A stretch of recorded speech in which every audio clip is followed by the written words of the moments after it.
Hi, and this is, I guess, my first Loom for 11th grade American history, and this would be the westward expansion and the American Indians. So this is Chapter 6, Lesson 2, and you can see a group of Apache Indians with their guns living out in the desert here in this picture. So if we get a chance, we'll talk a little bit about the Apache fighters.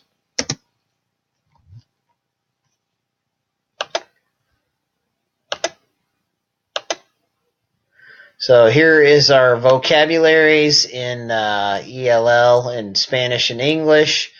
So reservations were areas in the 60s and 70s where Indians were forced to live in much smaller areas. It ended up working to be about 160 acres per Native American. So assimilate means to basically take in information, ideas, or culture. Basically, what you're doing is you're getting rid of your old culture and you're completely taking on and identifying the new culture. And then the Allotment Act was part of that 160 acres. Almost by the 1890s, people were starting to see, wow, we really did some really horrible things to Native Americans. I mean, when you're talking about killing 9 and 10 people, that is a genocide. And so I think the Dawes Act was kind of a way of maybe saying we were sorry a little bit, and that was where we were giving about 160 acres per Native American to what was left of the Native Americans living west of the Mississippi River. Okay, so why it matters. Really, in the 1830s and 40s, we'd crushed all the Native American resistance west of the Mississippi River. I'm sorry, that's east of the Mississippi River.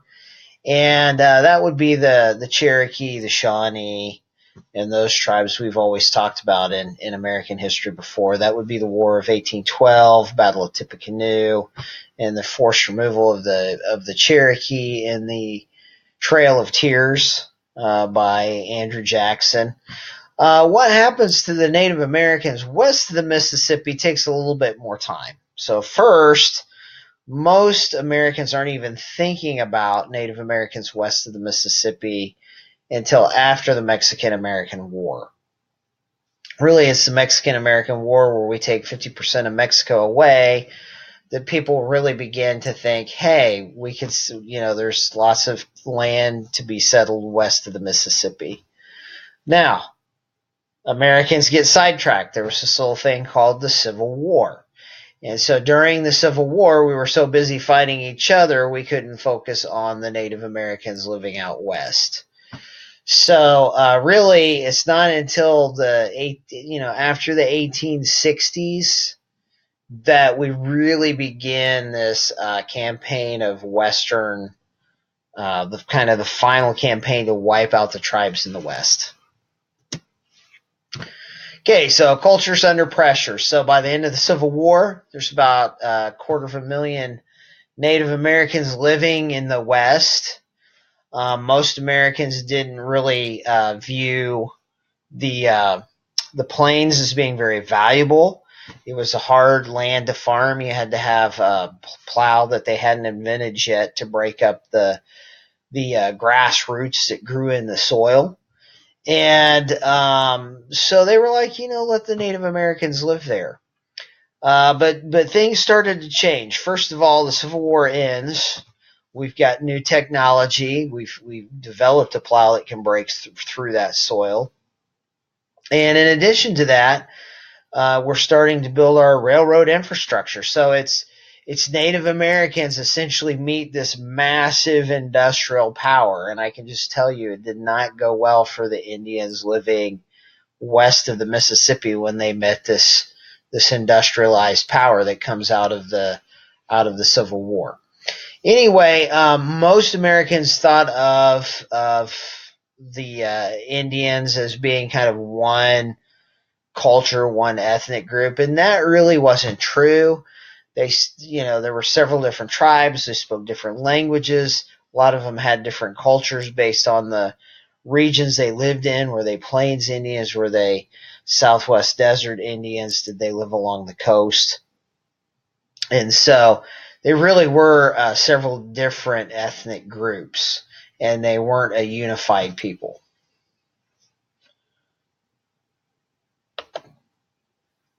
Okay, so who was living out there? Well, if you were a Native American living in the Northwest, like the Chinook and the Shasta, you were the guys that had the big totem poles and lived in lodge houses. It was a really for those people living up in Washington and Oregon State. They lived along the coast and they fished for salmon. They had an abundance of resources and food. It was pretty good living for those groups. Farther south, you're getting into desert, so you're getting into smaller groups that are hunter-gatherers. As we start to move west towards Texas, you get the Pueblo and the Apache Indians. You see a Pueblo in the background. Those Pueblos a lot of times were built along cliff walls, and the Pueblo Indians would live out in the desert. They would build along cliffs, and even though this Pueblo is not necessarily built along a cliff, and they would farm the river valleys out in the deserts. And then as we move out into the Great Plains, you had the buffalo hunters. So the buffalo hunters were the guys who were riding around on horses, hunting the buffalo and living this life where you would, it was a nomadic lifestyle, unlike the other groups. Okay, so the contrasting views. So Indian culture shared a common thread. They viewed themselves as part of nature, and they really viewed themselves as being in harmony with nature. So that harmony meant that you took only what resources that the land would provide you. And I'm just moving my little picture bubble there so you can see this great picture Eric put on the slide. But yeah, it was a really, when we think about how we live with mass consumption today and what impact that has had on the world, Native Americans really had very little impact on the world. When they hunted buffalo, they would use every part of that buffalo. They wouldn't overhunt the buffalo. They were usually looking for the weak and the lame buffaloes to kill.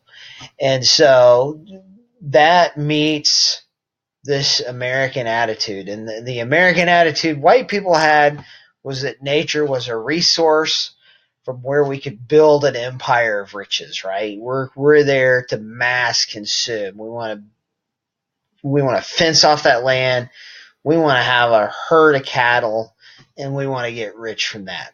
So these two views really came into conflict, because if you're a rancher and you're building a fence around the grass and you're putting your longhorn steers out into the pasture, you don't want a herd of buffalo running through it. And of course, these were the native lands where Native Americans traditionally hunted those buffaloes. So immediately you start getting kind of a culture clash as to what land meant, who's going to control the land, etc.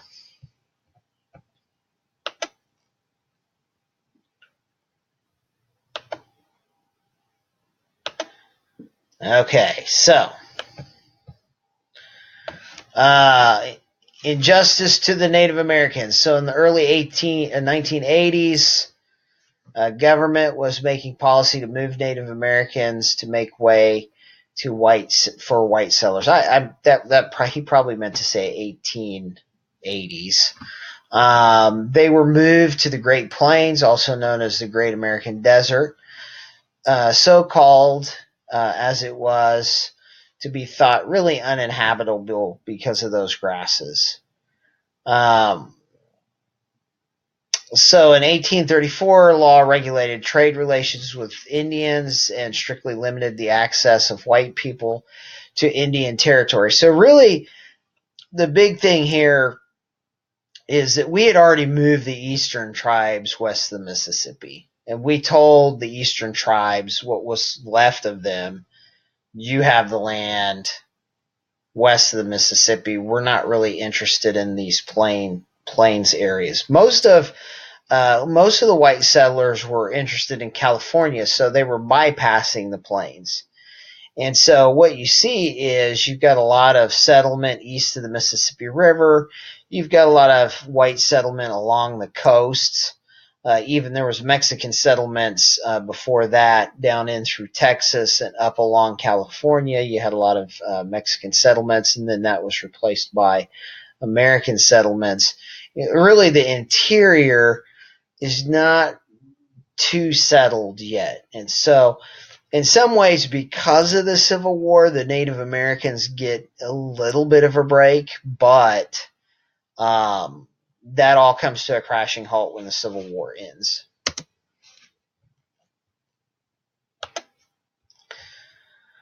Okay, so new circumstances challenge federal policy. So in the 1850s, Native Americans were being challenged by new circumstances. You had gold and silver being discovered in California. Americans are starting to build rail lines. Of course, we've already defeated the Mexicans in the Mexican-American War. And then we come up with this idea. An idea was promoted that rain follows the plow and that dry areas could become wetter. So these areas that before we thought were not really inhabitable, that if you went up there and busted up the soil, you could create a farm out of this. So by the 1860s, Indians couldn't roam the plains anymore, and they would have to stay in separate reservations. So you can see we're starting to make treaties with the Indians in the 60s, and we're saying, hey, if you stay on this reservation, this area is going to be for you, and we're going to allow white settlers to come in, but you're going to have your place. And so the problem was that as more settlers moved out west, those reservation areas kept getting smaller and smaller. So what we see is over and over again, white settlers demanding more land, constantly treaties being broken. A lot of times what would happen is, you get guys going out into places like South Dakota where they would discover gold on Indian reservations, and then you'd have a swarm of miners moving out. So the Native Americans that are living there are saying, hey, this is land promised to us by treaty. And then ultimately they get frustrated because you get a bunch of drunk miners out there and problems erupt. You get young, hot-headed Native Americans, young, drunk miners, and they're going to end up clashing. Okay, so Native Americans were encountering diseases they'd never seen before, they had no immunity to, and also American settlers were slaughtering their herds of buffalo. So, all kinds of bad things begin to happen. You got people coming out on trains and they see a buffalo herd, and tourists are like, oh, let's go out and shoot the buffalo. And then you actually had buffalo hunters coming out and hunting the buffalo, taking the skins. Well, this was the food resource of the Plains Indians.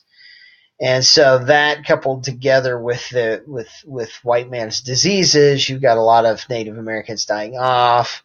You got their food supply shrinking, and things start to go south from there.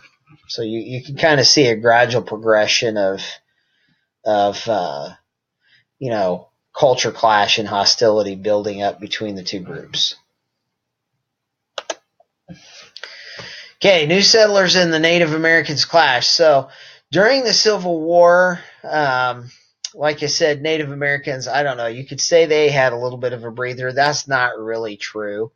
I mean, it was really the U.S. military, not as far as I know, it wasn't the Confederate military, but the Northern military that was clashing with the Native Americans.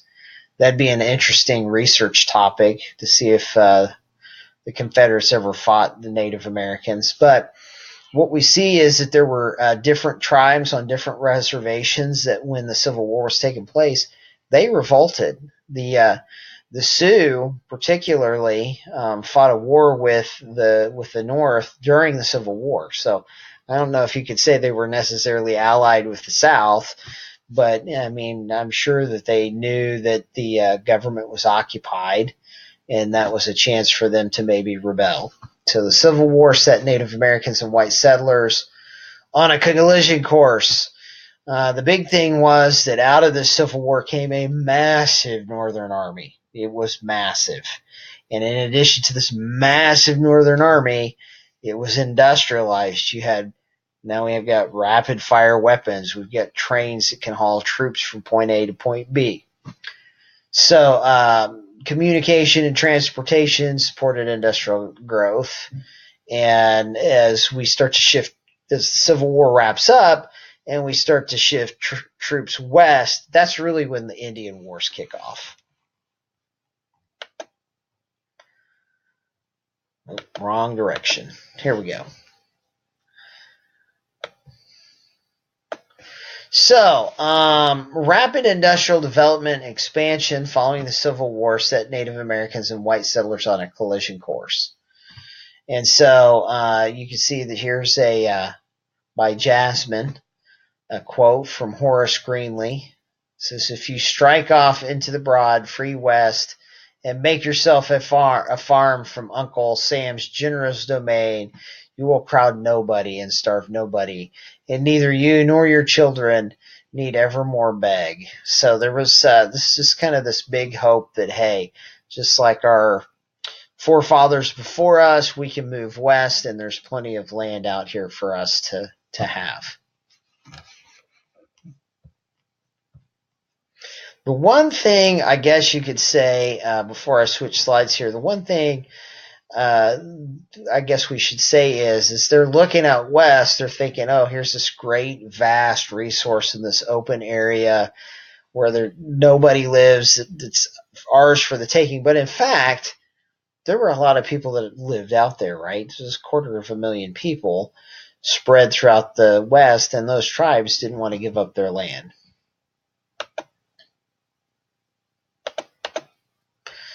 Okay, Rebellion and Tragedy on the Plains by Rashana. So in 1862, while the Civil War raged in the East, a group of Sioux Indians started to resist miners coming onto their land. So they resisted threats to their land rights by attacking settlements in eastern Minnesota.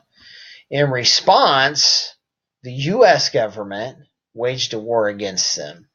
And so what they did was they revolted. Actually, the Sioux were originally a Great Lakes tribe. And a lot of people don't know that because they ended up being Plains Indians and adopting the Plains Indian culture. But they rise up in a rebellion against white settlement in Minnesota along the northern Mississippi and the Great Lakes area. And when the U.S. military comes out to fight them, they pretty much move out west to the Dakotas, where they pick up the Plains Indian lifestyle. Rebellion and Tragedy on the Plains. So the Sioux Rebellion sparked a series of attacks on settlements and stagecoach lines as other Plain Indians also saw their way of life slipping away. In the fall of 1864, a band of Colorado militia came upon an unarmed camp of Cheyenne and Arapaho Indians who were under U.S. Army protection, gathered at Sandy Creek.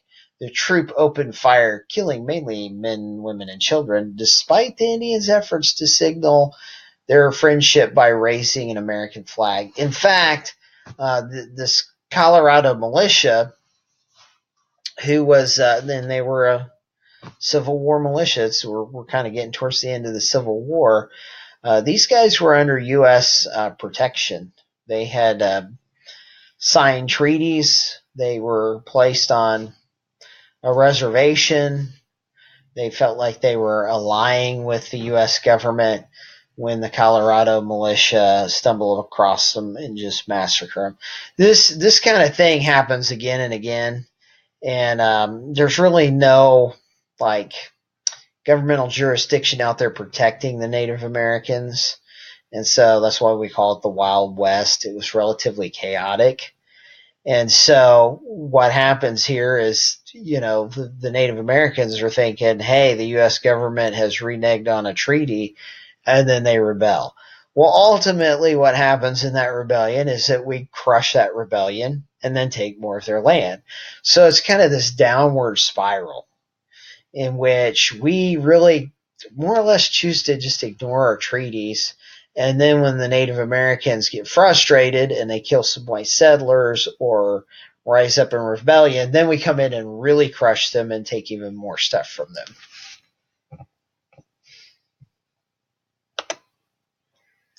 Okay, so Rebellion and Tragedy on the Plains by Sarah Doyle. So, praise so turned to scorn for the commanding officer of John Chivington. He was the Colorado militia commander who ended up perpetrating the massacre. And you can kind of see the picture in the background of U.S. cavalry basically running through tents, firing at Native Americans. The difference here for the U.S. troops and the Native Americans is amongst those Native Americans are women and children living in those tents. Whereas the U.S. troops, that's just an organized military. Their wives and children are back east of the Mississippi, if they even have wife and children yet. So Plains Indians joined forces to repel white settlements in the Sand Creek massacre that spawned more warfare all throughout the West. Now, what really ends up happening here is Civil War ends in 1865, right? So you get these little rebellions popping up all throughout the Civil War. Well, by the 1870s, the U.S. government's like, let's send what we've got of our modernized troops out west, and we're going to take care of these Native Americans once and for all. So then what you get is for the next couple of decades, what took us a couple hundred years east of the Mississippi takes us only a couple of decades west of the Mississippi. So once we move out west with all this technology, it's pretty much one massacre after another. It's pretty gruesome, really. Now that's not to say that the Native Americans didn't have a few victories. So we've got probably the most famous victory, which was Custer's Last Stand, which is coming up here. Okay, Rebellion and Tragedy on the Plains. So once the Civil War ended, regiments of Union troops, both white and African American, were sent to the West to subdue the Indians. And so actually we had a lot of African American troops, and those guys still wanted to stay in the Army because they were getting paid for the first time. Keep in mind they were slaves before, and they had a lot of loyalty to the Northern military because the U.S. military freed them from slavery. So we took former slaves that are now enrolled in the U.S. military, and we sent them out west to fight the Native Americans. Native Americans had a term for these guys. They called them the Buffalo Soldiers. There's a very, very famous song by Bob Marley called Buffalo Soldier. Maybe I'll play it for you sometime. When you actually listen to the lyrics of the song, you realize, hey, that's what he's singing about. He's singing about former slaves that are tricked into killing Native Americans and taking their land away from them. So, anyway, we send out the troops out west, and they're sent to subdue Indians. The federal government defended its decision to send troops as necessary to maintain order.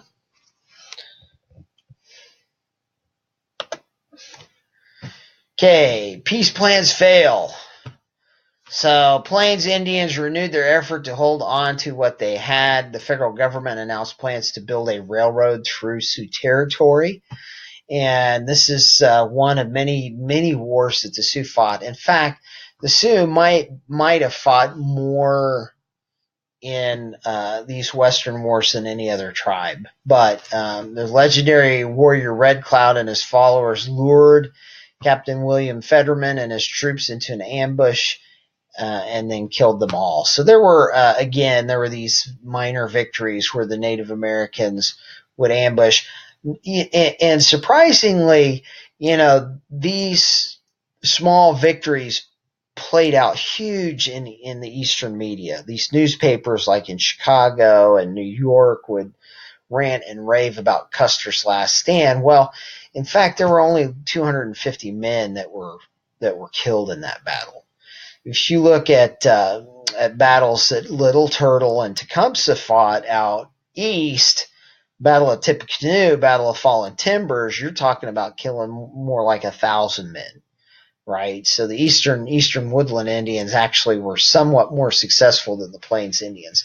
Plains Indians just lasted longer, and they fight really pretty thoroughly up until the 1880s even. But pretty much their resistance is even crushed by the 1880s. They're all pretty much there's almost nothing left. By 1890, there's really no more fighting going on.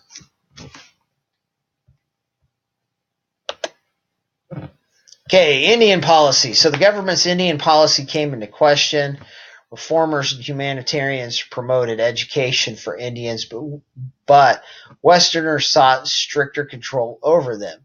The decision made by the United States Indian Peace Commission was that the lasting peace would only come if Native Americans settled on farms and adapted to civilization of the whites. So the general idea is, here's our policy. We're going to crush you. If you fight us, we will destroy you if you fight us. We're going to make a treaty with you. We're going to place you on this reservation. And what we're expecting out of you is that you become farmers, that you live in cabins like the settlers moving in around you, and that you learn to raise cattle and grow corn and not hunt buffalo. Now that plan is all fine and good, except if you don't know how to farm and you don't know how to raise cattle and you don't have the support from the government or the know how to do it, that can backfire. So what we see a lot of times is that these Indians got placed on these reservations and they just end up living in really bad conditions and starving, and it gets, like, early on reservation situations pretty ugly.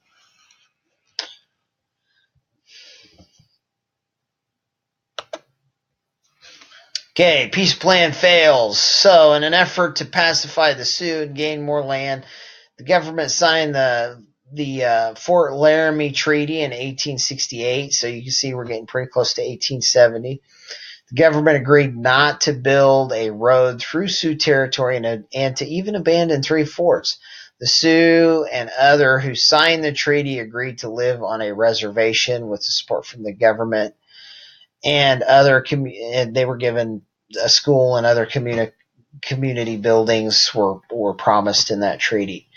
You can see the picture's kind of grainy, but you can see the Native Americans sitting on the ground, which was kind of traditional for them. You see U.S. government officials sitting on chairs in the back. Now, the irony of this treaty, and probably what sticks out about it the most, is that really it starts off being a pretty solid treaty, but they end up discovering gold in the Badlands and in the hills of the Dakotas. And so once that gold gets discovered, you get a gold rush and gold fever, and you get all these white miners coming out there, and that's going to cause all kinds of problems.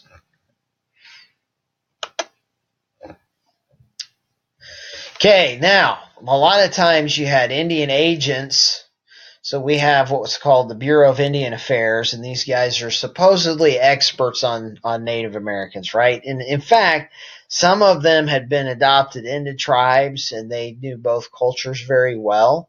But a lot of times these Indian agents ended up stealing funds from the Indians, which is really pretty sickening. So the government would allot a tribe so much money to build schools with, maybe to build farms with, and those Indian agents, it was a corrupt system. They would just pocket the money.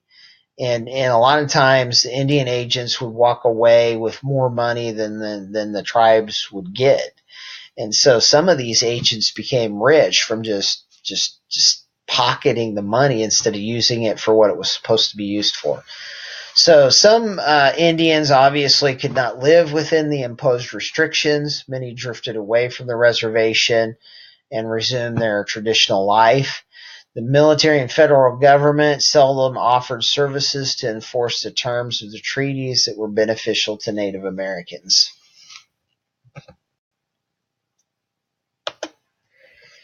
Okay, the end of the Indian Wars. There was so much tragedy for the Indians, such as disease and treaties turned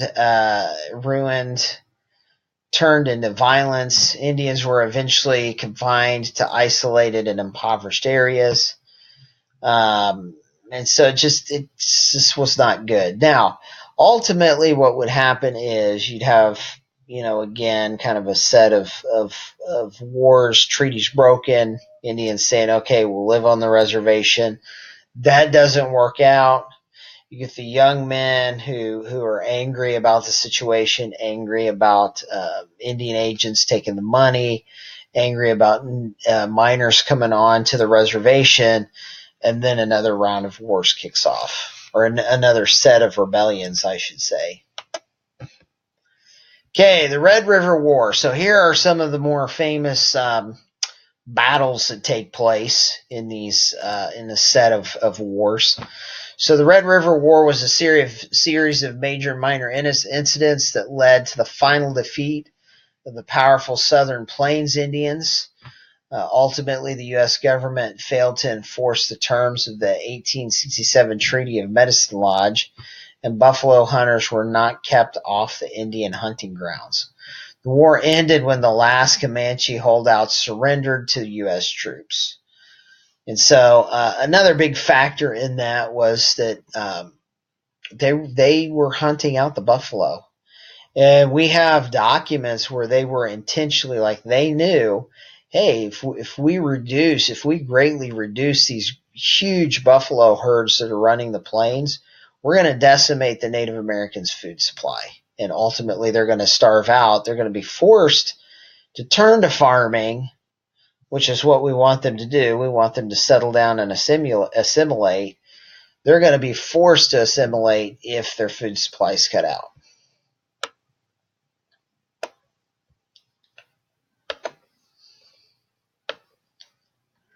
Okay, here's that Black Hill Gold Rush that I keep talking about. So, Battle of Little Bighorn takes place in the Black Hills of Dakota. So there was the Sioux settle in Dakota. They'd been pushed there originally from Minnesota, and as they get a huge section of North and South Dakota for their new reservation. And no longer had they'd been there for maybe a decade when suddenly gold is discovered. So the Black Hills Gold Rush of 1875 led people to the Sioux hunting grounds. The Sioux, led by Sitting Bull and, this isn't in here, but Crazy Horse, were also were kind of the war chiefs at the time. So the Sioux, led by Sitting Bull and Crazy Horse, drove in to kick out the people who were settling in the area. And, once you start killing white miners and white settlers, then come in the U.S. Army. U.S. Army has sent its own troops in against the Native Americans, and there's a few battles, one of which is, of course, Custer's Last Stand. So Custer's Last Stand was fought actually against Sitting Bull and Crazy Horse. I think maybe even Crazy Horse might have killed Custer. I could be wrong about that. Oh, here it is.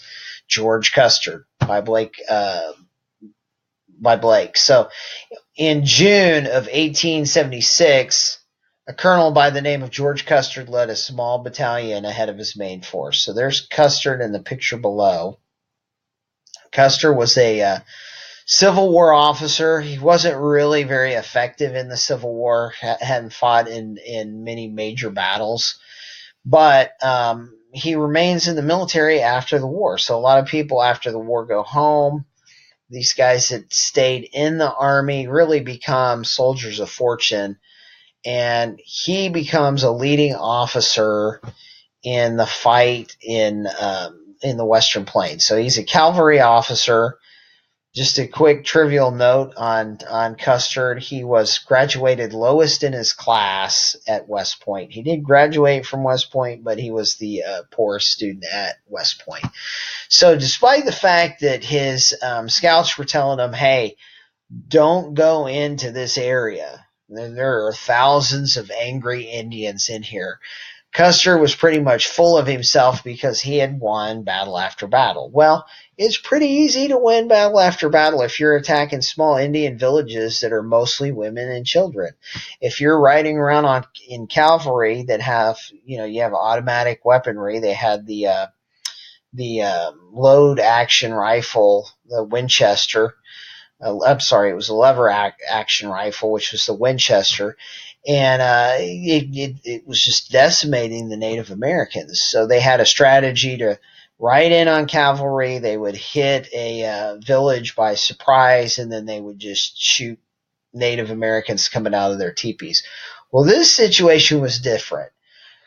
Crazy Horse and Sitting Bull the Native Americans are really upset.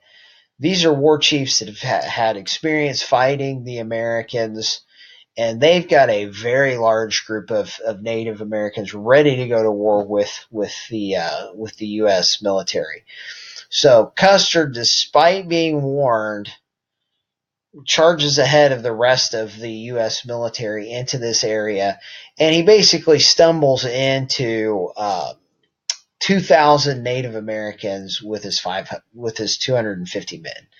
And I mean, the Native Americans pretty much make short work of them. They surround them. They make a couple of charges in on their horses, and ultimately they just wipe out every man in Custer's battalion. So that was the end of George Custer. It made huge news out east, and it was probably the last really major victory that the Native Americans had. But Custer was a little bit foolish and a little full of himself and thinking he could go in there and just take on the Sioux by himself.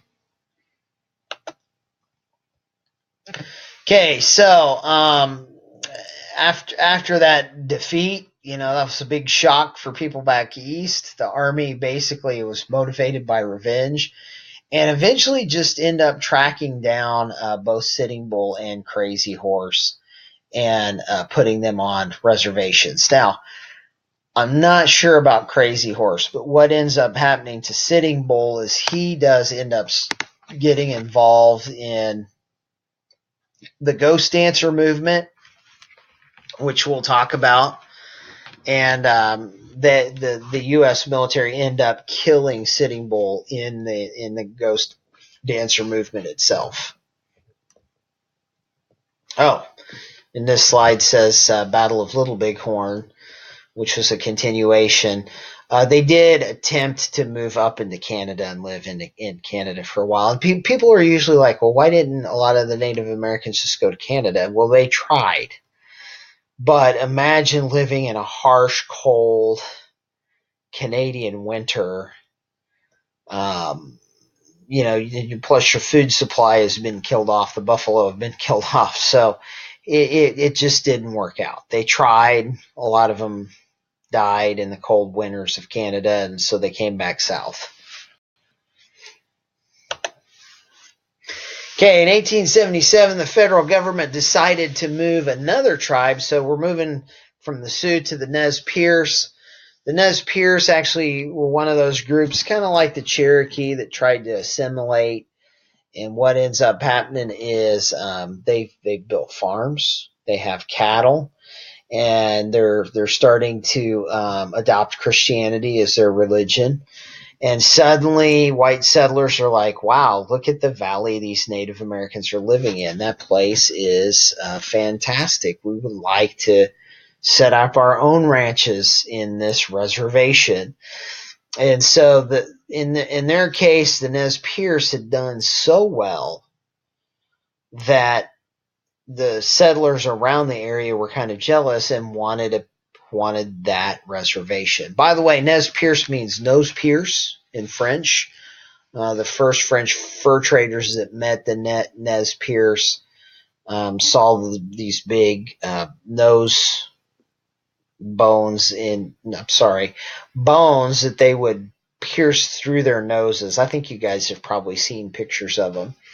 But anyway, what happens is when they say, hey, we want you to move from this land, the Nez Perce put up a fight. They don't want to let go of that land. The U.S. military comes, and Chief Joseph decides, let's make a run for Canada. So here's this modern U.S. military. It's 1877 now. We're like more than 10 years after the Civil War. They've broken most of the Indian tribes. The Nez Perce are trying to assimilate. Settlers, it's not good enough for the settlers. The settlers want their land. A fight breaks out, and the U.S. military starts hunting down Chief Joseph. So for like weeks, maybe even months, the Nez Perce go on this like 200-mile journey where they fight battle after battle with the U.S. military and win. And who are they dragging along with them? They have women with them. They have children with them. They have little old ladies with them. So here's these warriors trying to get these women and children 250 miles up to the Canadian border with the modern U.S. military harassing them the whole way, and they beat them in every battle. Now, unfortunately for Chief Joseph, the very last battle, like they're within 10 miles of the Canadian border, they lose the very last battle. And so it's kind of really a tragic story. Really, the Nez Perce did nothing wrong other than just be good assimilating Indians. And once it broke out, Chief Joseph tried to lead him away. Now, he does have a really famous saying, and the saying goes something like, from this day forward, I will fight no more. And he never did. He didn't fight anymore. They did move him to a reservation out in Oklahoma, which was way far away from their beautiful pastures that they had cows in up in Washington. And from that point on, Chief Joseph acted as a lawyer for the tribe and kept going back to Washington, D.C. to try to get their former lands back from the U.S. government. Okay, here it is on the next slide. There's a picture of Chief Joseph when he was a young man.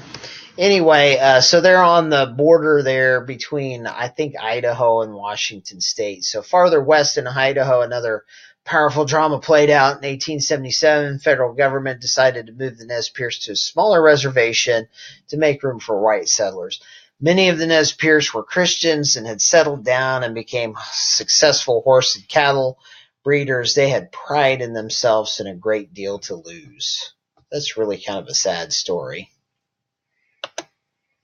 Okay, so here's Wounded Knee. So while all that's going on with the Nez Perce, basically a religious movement starts up. So, in times of desperation, a lot of times people turn towards religion and spiritual movements.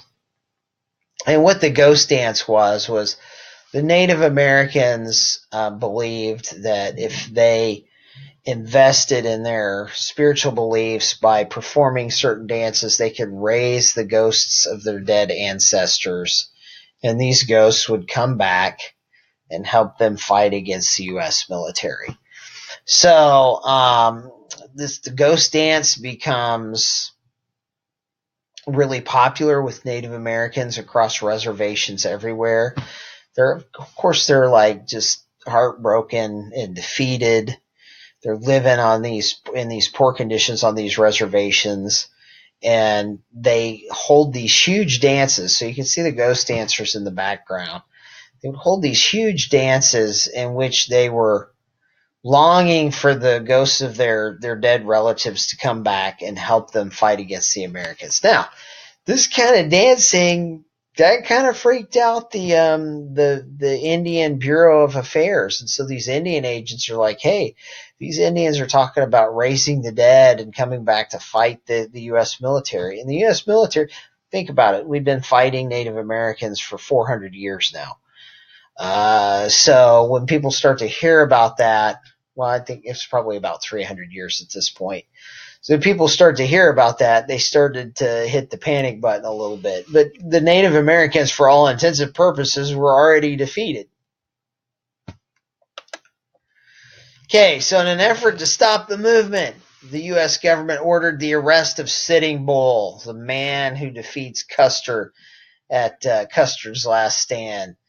And so the troops were sent out after the Indians, and the Native Americans did have some rifles, but I mean, just like most Americans, they had guns that they would hunt with, and they were just totally outgunned. There was mostly like women and children. It was a cold winter month, and the U.S. military just came in and surrounded them and just straight up massacred them.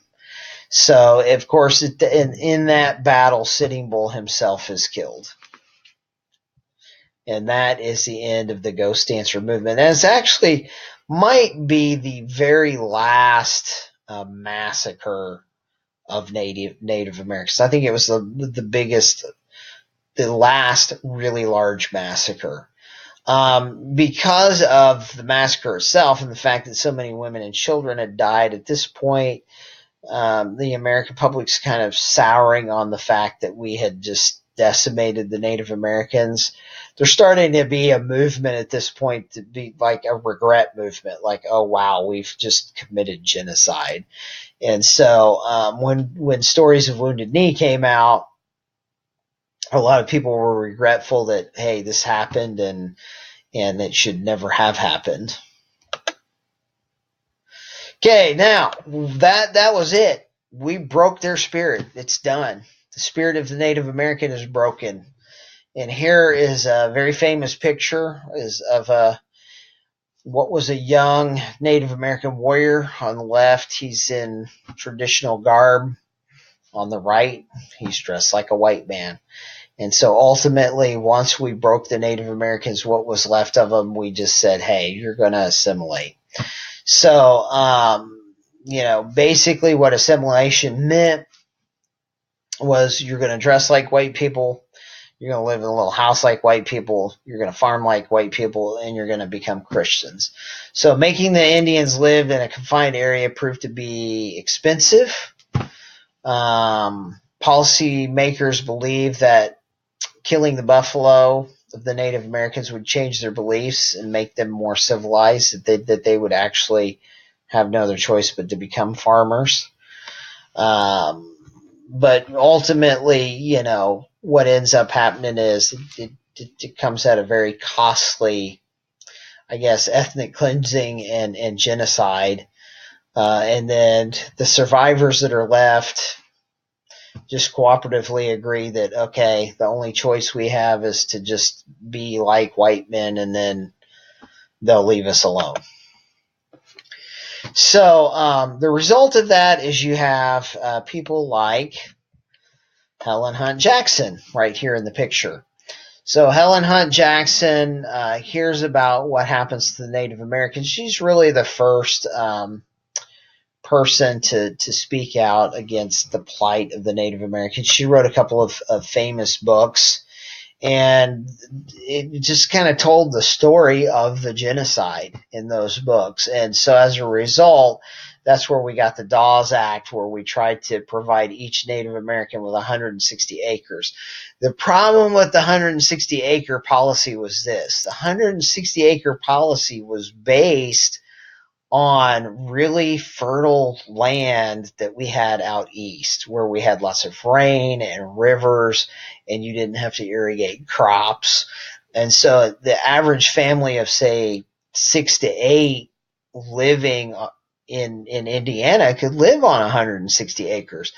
But if you lived in New Mexico, where it's really dry, you need more than 160 acres to live. I mean, there's just not enough resources. It's just dry. The land is dry. It's barren. It's hard to grow crops.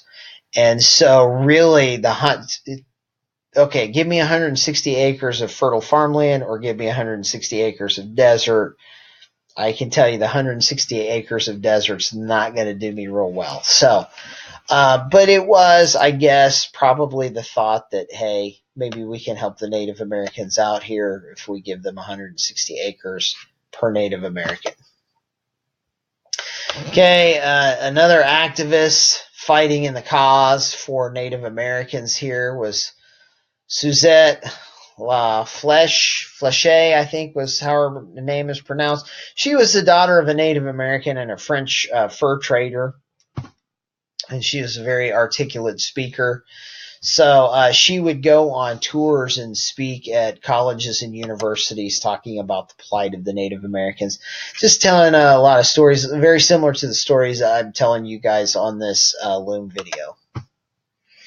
Okay, here it is, the Dawes Act. So as a result of maybe some guilty feelings and of all this media coming out that talks about the massacres, the Dawes Act's passed. So in 1871, Congress passed a law stating that non-Indian tribe would be recognized, no Indian tribe would be recognized as an independent nation, that tribe or power with whom the United States may be contract by treaty. Instead, Indians are now treated as individuals. So instead of working with you as an individual nation, what the Dawes Act said is, now, you're all American citizens. We're sorry we decimated your people and basically took your native lands away, but we're going to give each Native American family 160 acres. Good luck to you. Congratulations, you're all American citizens now.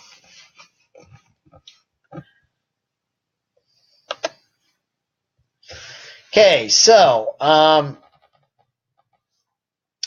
the challenges and tensions were far from over. Controversy over Indian lands and rights were still yet to come. And, you know, we still have those issues even today. There's still a Bureau of Indian Affairs. And if you talk to Native American people, you know, we're living over 100 years since the last major Indian battles. But, you know, there's still like civil rights issues that we deal with. And really, when we're talking about the American population in general, the actual Native Americans that lived here are a relatively small number compared to white Americans, Hispanic Americans, and African Americans.